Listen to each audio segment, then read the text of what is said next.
Hello student, welcome to the Guruji classes. आज हम करेंगे क्लास 9 का चैप्टर नंबर 8 क्वाड्रिलेटरल्स। क्वाड्रिलेटरल को करने से पहले मैं एक छोटा सा इंट्रोडक्शन वीडियो बना रहा हूँ मैं इसका, और इसके आगे के सारे क्वेश्चंस आपको नेक्स्ट वीडियो में मिल जाएंगे। तो चलिए स्टार्ट करते हैं। क्वाड्रिलेटरल को शुरू करने से पहले सबसे पहले हम देखेंगे ये एक हमारी लाइन है। ये जो लाइन होती है, इस लाइन के ऊपर ये पॉइंट्स हैं, ये 1 पॉइंट, ये 2 पॉइंट, ये 3, ये 4, ये चारों पॉइंट्स एक लाइन के ऊपर है। अब जब चारों पॉइंट एक लाइन के ऊपर है, कहीं पर भी नहीं मिल रहे हैं, तो इट मींस ये चारों पॉइंट कॉलिनियर हैं। और जब चारों पॉइंट कॉलिनियर होते हैं तो वो एक सीधा स्ट्रेट लाइन बन जाती है। सेकंड फिगर के अंदर हमारे को दे रखा है एक ट्राइंगल। ट्राइंगल में 1 पॉइंट ए रहा, 1 पॉइंट ए रहा, 1 पॉइंट ए रहा, ये 3 पॉइंट्स मिल रहे हैं, तो ये एक ट्राइंगल बन रहा है, ना कि क्वाड्रिलेटरल बन रहा है। सेकंड अगली फिगर में हमें बता रहा है, थर्ड फिगर के अंदर, कि 1 पॉइंट ए रहा, एक येरा पॉइंट और एक येरा पॉइंट और एक येरा पॉइंट। तो मतलब क्वाड्रिलेटरल्स की अगर मैं हिंदी में आपको, इंग्लिश में आपको डेफिनेशन बताऊं, so quadrilateral is something which we are drawing a figure with the free hand and with the straight lines and the closed curve is called the quadrilateral. आपको मैं बता दूं कि फ्री हैंड से मैं स्ट्रेट लाइंस बना रहा हूं 4 पॉइंट्स की, और मैं फिगर क्लोज कर रहा हूं, तो वो एक क्वाड्रिलेटरल होता है। अब आप देख सकते हैं यहाँ पर ये एक पॉइंट है, यहाँ पर मेरा एक पॉइंट है, ये एक पॉइंट है, ये एक पॉइंट है। नो मैटर कि ये लाइन बड़ी है, ये लाइन छोटी है, ये लाइन बड़ी है, ये ऐसे टेढ़ी जा रही है, कोई मैटर नहीं करता। बट ये 4 पॉइंट्स हैं और ये क्लोज्ड है, तो ये क्वाड्रिलेटरल है।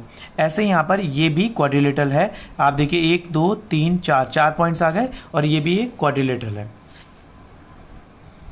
नेक्स्ट हमने जो ध्यान देना है वो देना है 8.1 पर। आप देखिए angle sum property of a quadrilateral, ये हम छोटी क्लासेस से भी करते आ रहे हैं। अब इसको मैं एक छोटा सा पार्ट आपको बता दूं यहाँ पर, कि एक क्वाड्रिलेटरल के अगर कोई 2 पार्ट में डिवाइड है क्वाड्रिलेटरल, तो एक ट्राइंगल बन रहे हैं, 2 ट्राइंगल्स दिख रहे हैं आपको, एक ट्राइंगल ये रहा, एक ट्राइंगल ये रहा, तो एक ट्राइंगल का angle sum property of a triangle, ये हम छोटी क्लासेस से करते आ रहे हैं, 180 होता है। तो 180 मिलके कितना हो जाएगा, 360। यहां पर ये बात हमें यहां पर बता रहा है कि that is the sum of a angles of the quadrilateral is 360। इसको आप मार्क कर लेंगे। तो क्वाड्रिलेटरल्स के जितने एंगल्स का सम होगा वो 360 होगा। और यहां पर अगर क्वाड्रिलेटर डिवाइड हो रखा है 2 ट्राइंगल्स के बीच में, तो इसका angle sum property of a quadrilateral is 360। तो ये प्रॉपर्टी आपको बिल्कुल याद रखनी है। That is the sum of the angle of a quadrilateral is 360 से भूलना नहीं है। आगे हमें बहुत क्वेश्चंस में ये वाली प्रॉपर्टी करनी पड़ेगी और हमें याद रखनी है। नेक्स्ट आ जाते हैं हम 8.3 पर, type of a quadrilateral. Type of a quadrilateral को करने से पहले मैं आपको कुछ फिगर्स को इंट्रोड्यूस करा देता हूं। आप देखिए यहाँ पर ये एक ABCD, यहां पर आपको एक क्वाड्रिलेटरल दिख रहा है। अब ये क्वाड्रिलेटरल किस तरीके का क्वाड्रिलेटरल है? आप देखिए AB जो है बिल्कुल पैरेलल है CD के। अगर मैं इसको यहां पर लिख भी दूं कि AB यहां पर पैरेलल है CD के, सो ये जो फिगर ऐसे करके ये जा रही है, ऐसे करके, तो ये हमारा क्या है, एक ट्रेपीजियम। आपको ये फिगर को भूलना नहीं है कि ये हमारा क्या है, एक ट्रेपीजियम। नाउ सेकेंड वाली फिगर पर आ जाते हैं, PQRS। आप देखिए यहां पर PQ ये थोड़ा सा टेढ़ा हो रखा है, और ये PQ और RS ये इसके लाइन के पैरेलल है, और PS और QR ये इसके लाइन के पैरेलल है।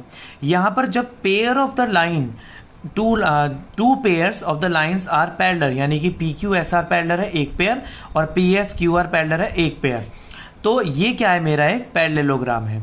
ऐसे यहां पर आप देखते हैं पिछली वाली फिगर में क्या डिफरेंस था दोनों में। यहां पर AB और CD दोनों एक दूसरे की पैरेलल थी, और DC और BC दोनों नॉन पैरेलल थी।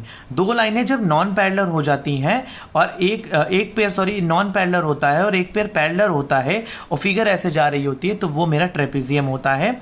सेकेंडली यहां पर PS और QR पैरेलल है, और PQ और SR पैरेलल है, तो ये एक पैरेललोग्राम है। थर्ड फिगर पर आ जाते हैं।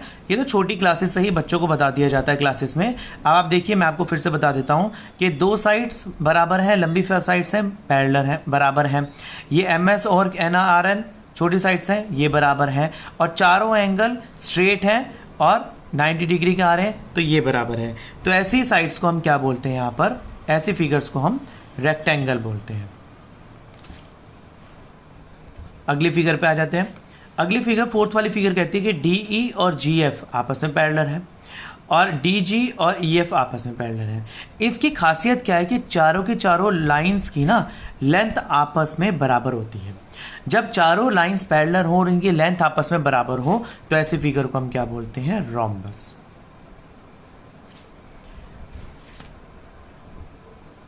फिफ्थ फिगर, ये तो कोई भी बच्चा बता देगा और छोटे बच्चे भी, आपको भी देखने में दिख रहा होगा कि ये चारों साइड्स लेंथ बराबर है और इनके दोनों चारों एंगल्स भी बराबर हैं। तो ये क्या है, हमारा एक स्क्वायर है। सिक्स्थ फिगर देखिए, यहाँ पर एक काइट की शेप में बनी हुई है। इसका फिगर का नाम भी काइट ही होता है। इसमें क्या होता है कि दो साइड्स लंबी होती हैं, दो साइड्स छोटी होती हैं, और जो दो छोटी वाली साइड्स होती हैं इनकी जो लेंथ होती है ये जो होती है आपस में बराबर होती है, और लंबी वाली साइड्स दोनों आपस में बराबर होती हैं। तो ये भी एक हमारी फिगर होती है और इसको काइट ही बोला जाता है, कुछ और नाम नहीं बोलते इसको। तो इसमें ये 6 की 6 फिगर्स हमने कर ली हैं रिवीजन। और ये टाइप ऑफ अ क्वाड्रिलेटरल्स होता है, मतलब कि ये किसकी फैमिली में आते हैं ये फिगर्स, ये क्वाड्रिलेटरल की फैमिली में आती हैं। अगर हमें आगे क्वेश्चंस करते हैं तो हमें इन फिगर से इंट्रोड्यूस होना बहुत जरूरी है। If you don't know about the figure so we won't be able to solve the questions of this exercise. Now let's start the next thing. Next हमारी स्टार्ट हो जाती है थ्योरम्स। Yes, theorem 8.1। थ्योरम 8.1 हमें क्या कहती है, चलिए देख लेते हैं। थ्योरम 8.1 हमें कहती है यहां पर, अ diagonal of a parallelogram divide into two congruent triangle. ये ए बी सी डी ये एक पैरेललोग्राम है। इसका जो डायगोनल है ये वाला ए सी, ये जो डायगोनल है ये इसको दो कॉन्ग्रेंट ट्राइंगल्स में डिवाइड करता है। कैसे, आप देखिए, ये ए बी सी डी ये एक पैरेललोग्राम आ गया और इसका डायगोनल क्या है, ए सी है। इसको दो पैरेलल पार्ट में कैसे डिवाइड करेगा, देखिए ए, अगर मैं आपको बता दूं कि ये पैरेललोग्राम है तो ये साइड इसके इक्वल होगी, ये साइड इसके इक्वल होगी। अगर मैं इसको कॉन्ग्रेंट प्रूफ करना चाहूं तो कैसे प्रूफ कर दूंगा, साइड से इसको कॉन्ग्रेंट प्रूफ कर दूंगा। कैसे, आप देखिए यहां पर मैं यहां पर बता सकता हूं कि ए बी बराबर डी सी है और ए डी बराबर बी सी है और ए सी जो है मेरी कॉमन लाइन है। तो साइड से ये मेरे दोनों ट्राइंगल क्या हो जाएंगे, ट्राइंगल ए डी सी और triangle A B C congruent prove हो जाएंगे। तो ये वाली प्रॉपर्टी हमारी फुलफिल हो जाती है, the diagonal of a parallelogram divides it into two congruent triangle. Next property पर आ जाते हैं। नेक्स्ट प्रॉपर्टी क्या कह रही है हमें, नेक्स्ट प्रॉपर्टी कह रही है each pair of opposite side of a quadrilateral is equal then it's a parallelogram. ये बोल रहा है यहां पर कि अगर ऑपोजिट साइड का, चलिए देख लेते कैसे, each pair of the opposite side of a quadrilateral, देखो कह रहा है if each pair of opposite side of a quadrilateral is equal, अगर दोनों एक क्वाड्रिलेटरल का हर पेयर, जैसे कि एक पेयर ये रहा ए बी और एक पेयर ये रहा डी सी और एक पेयर ये रहा बी सी और एक पेयर ये रहा ए डी, अगर ये आपस में इक्वल है तो ये एक पैरेललोग्राम है। जो हमने पैरेललोग्राम की प्रॉपर्टीज करी थी उसी का जस्ट ये ऑपोजिट है कि अगर एक क्वाड्रिलेटरल की each side of a pair is equal then it's a parallelogram. चलिए नेक्स्ट वाला करते हैं। नेक्स्ट वाला कह रहा है in a parallelogram opposite angle are equal. देखिए कैसे, यहां पर ये बोल रहा है कि एक पैरेललोग्राम के अंदर ऑपोजिट एंगल जो होते हैं उसके इक्वल होते हैं। किस तरीके से, देखिए मैं यहां पर एक पैरेललोग्राम अगर बना दूं इस तरीके से, यहां पर